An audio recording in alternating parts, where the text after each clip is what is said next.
So you've probably got used to me talking about standing, talking about health. And so you probably think I'm a researcher who has always been in the area of health.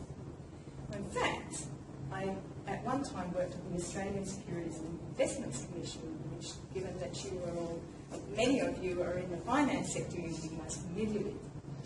I was in their Consumer Protection Department, and I'm not sure if you would be familiar with this, because given the age of many of you in the room, but around about in the years 2000, there was a cold calling scams that originated in Southeast Asia, and a lot of people got caught up in Australia, and people lost thousands and thousands of dollars in these cold calling scams. What would happen is someone would call them up with not a Southeast Asian accent, but with an American accent, an English accent, and start talking and sell people what were unsellable shares in something.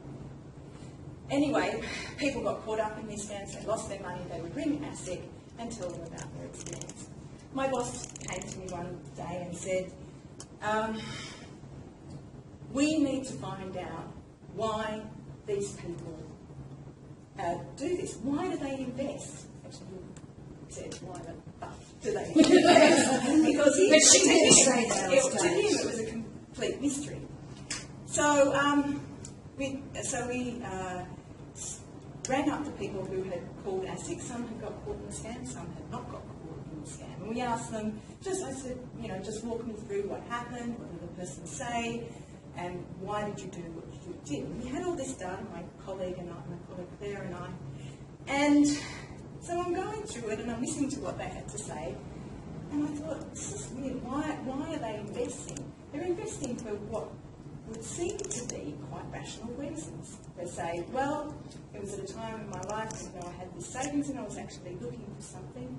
They told me to go and look on Bloomberg's. I looked on Bloomberg's and these shares were there. I quite liked the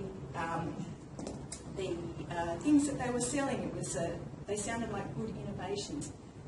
So I felt like, well, I couldn't take this back to my boss and say, well, actually, what they did was perfectly sensible.